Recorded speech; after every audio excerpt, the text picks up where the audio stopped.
It's one of the most anticipated and rare celestial events of the year, and it requires that North Americans, for once, all look up at the sky together.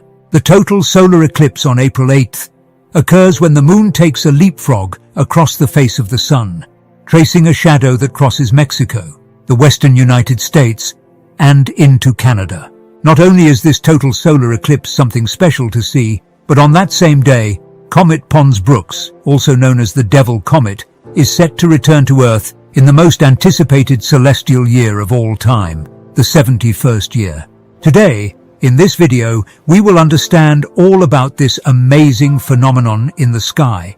And in the second part, we will talk about why this is the end of the world and why we are going to enter the most scary 3 days of darkness ever. So, stay with me, because things are about to get really interesting. The path of totality for this eclipse will give 15 American states the rare chance to watch the moon for a club cover. So, the sun, with a total duration of 4 minutes and 28 seconds, will be displayed for a display time longer than the Great American Eclipse in 2017. This will not be a natural occurrence. The comet, 12P Pons-Brooks, will be particularly fascinating to watch during the total phase. The returning celestial wanderer, which could be seen in the daytime sky, may be some dome form of light that looks as bright as the visible sun, if it is as bright as expected, thanks to the sun. A total solar eclipse can be subdivided into 5 principal stages: first contact, second contact, totality, third contact, and fourth contact. The process arguably starts with the first one, where the moon's silhouette starts to bite into the sun's disk, thus initiating a partial eclipse. Utilizing the eclipse glasses, one gradually sees more and more of our star disappear as the moon slides over it in many final hugs until totality. Partial arrives at totality with a general loss of daylight, more spooky and hypnotizing because the twilight condition of darkness awash is combined infinitely in all quarters of the sky. This setting lays the foundation for the brightest planets to be seen, adding to the mix the solar eclipse and, presumably, a departing comet. With one foot in the ether, so to speak, we're on our feet. It is all thanks to Dolores Cannon's pilotage halfway through this nautical dance, and it is vital to reflect on the potential that this may hold. That being said, the metaphysical essence of what can also occur at an eclipse is based on the long utilization of eclipses by Dolores Cannon as a reflection of her job in life. In many respects, her work with past life regressions shows that they are not solely novelties and astronomical incidents, but rather the surface look of something much more significant and the first acquaintance. It gives humanity a sprinkle of twinges and a bald head. The planet is compelled to look beyond the physical into what, for centuries, has been hidden in the most mysterious of scriptures. A noticeable change in temperature occurs throughout the northern hemisphere, a consequence of decreased solar energy reaching the surface of the Earth. This cooling effect, which ranges from 5 to 10 degrees Fahrenheit, introduces a physical element to the eclipse event. Thus, witnessing this mesmerizing celestial event transcends from a visual phenomenon into a sensory delight. The animal kingdom responds to the gradually encroaching darkness by demonstrating many of the usual behaviors associated with the onset of dusk.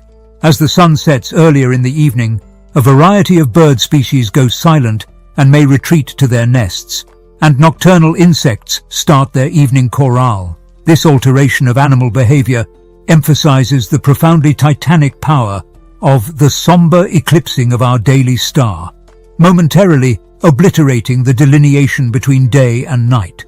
As the eclipse approaches totality, viewers are treated to 2 fleeting spectacles, the Bailey's beads and the diamond ring. The sun's peaks and valleys form a jagged edge, allowing light to penetrate at the edge, appearing like a string of luminous beads. The third and last diamond ring phenomenon occurs, and we implore watchers to replace their protective glasses a final time. Totality has arrived, and the day-to-day world fades to an ethereal twilight. Solar features that are invisible to the human eye are exposed. The corona, a lingering mechanism of the sun's invisible inner circle of light, emanates through the sun's extended pearly white light, making it wonderful to form a crown. At its hottest, the corona crown is a tapestry of light, invisible to the human eye except through this fleeting opportunity. Watchers are warned to seize their safety glasses as totality concludes, signaling the re-emergence of the sun and the next phase in this mesmerizing stellar waltz. And now, let us plunge into a mystery from the depths of time that has puzzled countless humans, the 3 days of darkness prophecy. Imagine the whole world going completely dark for a full 3 days due to a giant mystery event. This haunted tale has been passed down through generations and generations of different cultural lenses, blending equal parts spooky with wonder. At its core, this prophecy reveals an enormous dark event, and for devout Christians and many believers, this event represents the divine climax, a great judgment and a great cleansing, a testament to cosmic justice in balance, delivering a response that mirrors the actions of the human race. The critical opportunity for spiritual finding and revival best represents for whom this prophecy is close at heart. For human and divine narrative turning at a juncture, this prophecy is eliciting such an extensive array of human emotions and interpretations. For some, the idea of some kind of profound event can influence the course of existence, and the universe itself is attractive. This group appears to be interested in the mystery and the profound ramifications, debating the meaning of the prophecy and the kinds of issues surrounding destiny and our existence as a fabric. For others, however, the 3 days of darkness prophecy is about skepticism. This group is researching the prophecies and the possible historical accounts of dark days, searching for an explanation of the origins of the prophecy and questioning its validity and foundation. This doubt and skepticism fosters a debate that cannot fully exist in the realms of strictly empirical or strictly mystical thinking. It's a dual dialogue at the crossroads of belief and doubt, a journey through our fears, our doubts, and our endless quest for meaning in this uncertain world. One of the many intriguing facets surrounding this prophecy is its inherent theological problem. Why would a compassionate God allow such a cataclysm? This question fuels a wide array of theological discourses and seems to bring more questions than answers, exploring the subtle nuances of divine justice and human free will. Under one common interpretation, the prophecy can be seen as a reminder of the severe consequences to morality that the decisions of humanity may bear. Indeed, the interpretations imply that cataclysms themselves are a type of divine punishment, a wisdom well presented in almost all religions and reiterated across history. For example, the vision of Our Lady in Fatima in 1917, a message of possible catastrophe given to 3 children and repeated in World War II, once again sings the chorus of divine punishment, echoing against human sin.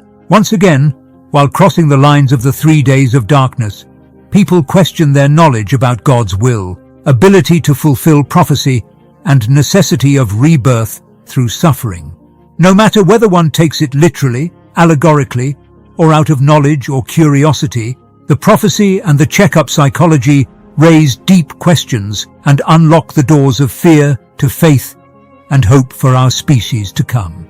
One thing that always piques people's interest about this prophecy is this one quirky light in the sky. Can you picture it? In 1938, people were reporting strange sightings of lights before World War II popped off. They started talking about the end times, or at least the start of something that was referenced in the prophecy.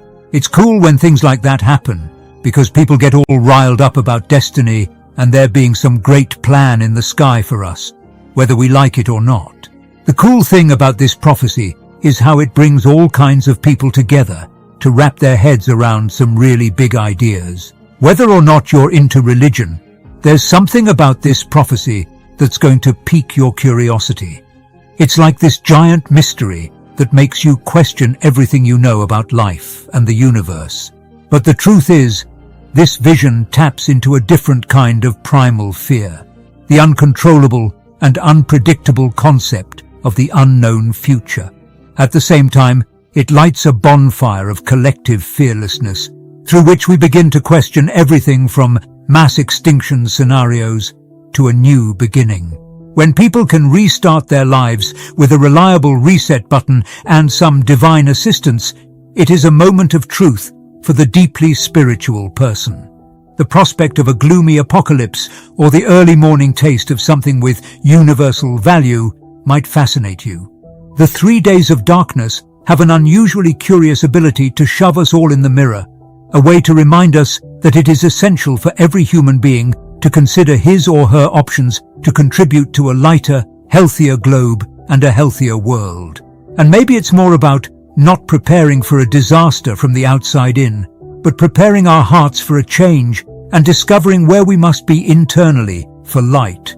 Eventually, it becomes a metaphorical call to hands, as this disaster of the 3 days of darkness becomes an opportunity to respond to radical transformation in both physical and spiritual manners. Before the night descends, an unimaginable event occurs. Daylight suddenly disappears as if space is in a black hole, leaving a black so dense that even the most powerful artificial light sources struggle to pierce through. Yet amidst this disorder, it hints at the prophecy of atmospheric alterations.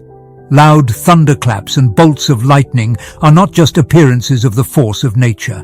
They are signs of a divine plan. These elements released violently upon humanity, and the world are believed to be the result of the universe's revenge against all of mankind's actions. The future prophecies they symbolize clearly portray the emotional and spiritual turmoil human encounters will suffer as their faith is shaken. Throughout these dark days, the prophecy states many dooms and fearful sounds will be heard, including those of the abyss. Men no longer understand anything, because the barriers that divide men and angels, as well as those that secure the souls of the saints, are completely broken down.